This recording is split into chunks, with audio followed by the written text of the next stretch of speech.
Hi, my name's Phil. I like talking about politics, and in this video I'd like to discuss the new low for both the government and the media as Boris Johnson's gang use our public money to fund fake news in high circulation newspapers in order to hide their Brexit mess. But first, if you'd like to be notified of daily news and politics, please subscribe to the channel and click the bell notification icon.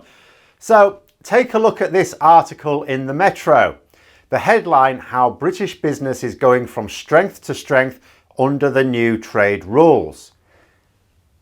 That sounds a little bit odd, as British business is on its arse. Every single group representing British businesses, CBI, Chambers of Commerce, Make UK and so on, are all hammering on the government's door to do something to address the urgent problems with the new trade rules. The new trade rules have caused a 50% drop in exports. The new trade rules have stopped some businesses dead in their tracks.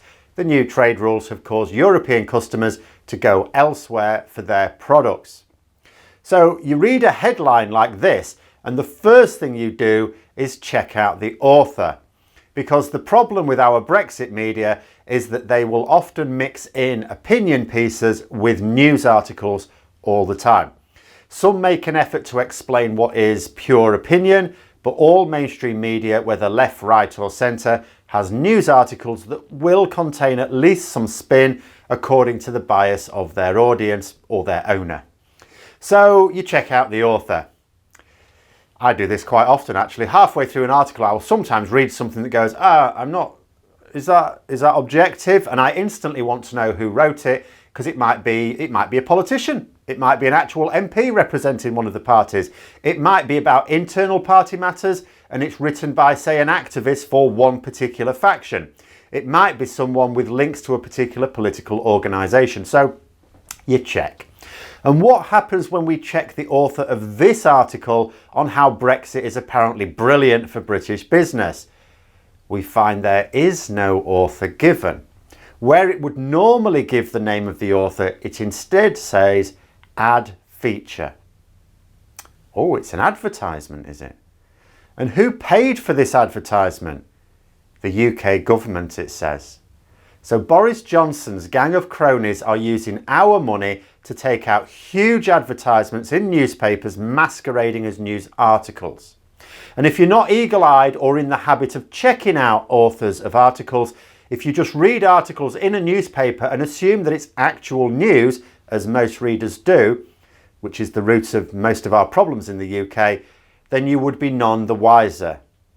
Oh, Phil, you keep talking about how Brexit is killing British businesses, but there's this article I saw that said it's brilliant for businesses. My Gideon. Except people don't say that. It's worse, because if people did say that, I could just ask them to read the bit at the top where the author's name should be. Instead, what happens is they just quietly think it instead and will never have their mistake exposed. And the thing is that when you read the article, which I did, I suffered myself to read this article. After all, I'd paid for it. It doesn't even give any examples of businesses that have gained as a result of the new trade rules. I mean, come on. This is a government who don't mind lying through their teeth. Make something up. They do it on a regular basis. Find a company that donates to the Tory party and is willing to say just how brilliantly the new trade rules have been for them. You know, like it suggests in the headline. Because you read the article and it starts off with a Portsmouth-based company called RS Aqua. A real company. I did check, but I wasn't going to suggest that the government would have fabricated these. I doubt they'd want to be sued for libel. In it, the author says how he was able to import from the EU after getting a lot of help from the government, again at our expense. He says that without this help, his business would have been in trouble. That's the implication in this. So their opening gambit is a business saying that actually it would have been in real trouble were it not for their existing expertise in importing from outside the EU, which doesn't apply to most businesses. This business happened to know about, importing because they do it for countries outside the EU. And the fact that the government gave him personalised assistance in navigating the minefield of red tape that we have installed. And then another thought occurred. We're not actually applying much in the way of checks on imports until July. Sure, there are new rules, but not many actual checks. The paperwork is quite light. There's one set of paperwork that's coming online for importers in April, and then a right load of it coming online in July. Besides, his products aren't the ones that are the sort that need the intense checks that come with Brexit. So he's importing, not exporting, at least according to the article. He may export as well, but that's not mentioned there.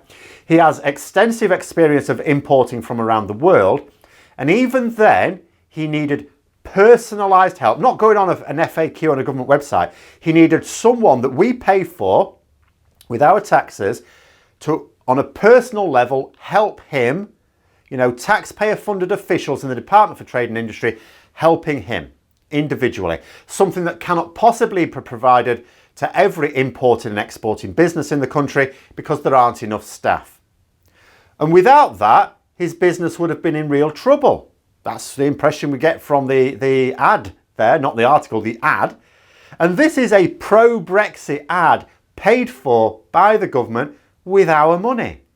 This is them trying to hoodwink the population into thinking Brexit is great, and yet the meat of the article basically says Brexit nearly finished off this guy's business, but thankfully he survived. Wow. Then we had another, Aqua and Rock.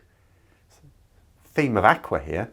Aqua and Rock, who sell imported products from the EU. This is a business that said it would have actually been knackered, completely knackered.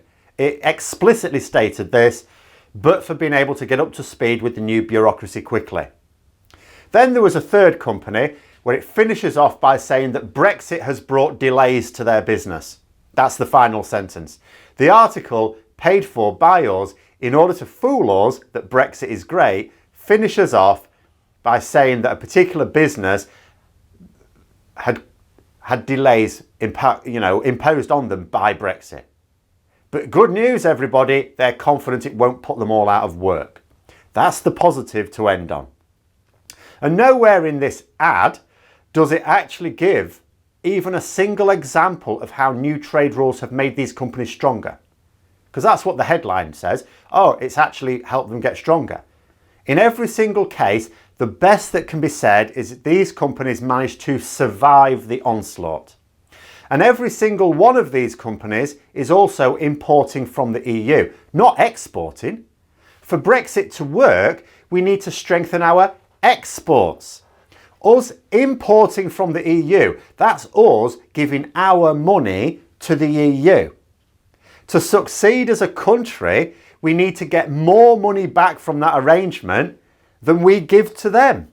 That's how any business works. There is income and there are outgoings. The income has to be greater than the outgoings or you're not making a profit. These companies are individually making a profit, so we're told, but the country won't be unless we export. Not one example in this piece of propaganda is about exports. Not one example in this piece of propaganda is about how any company is actually doing better as a result of Brexit. This is the government placing an advertisement, pretending that it's an article. They wrote every word of it, and it still doesn't sell Brexit. That's how bad Brexit really is. Even a lying government that wants us to believe it's brilliant can't even make up a fake article that sells Brexit.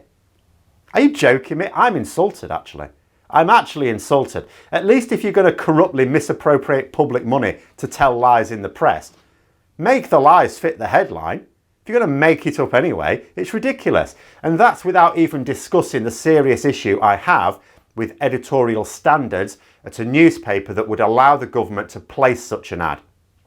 But that's a completely different issue. But those are my thoughts. Let me know yours in the comments below. I hope you found the video interesting. If you did, don't forget to click the like button. If you'd like to support the channel further, please also click the Patreon link for details. And until next time, I'll see you later.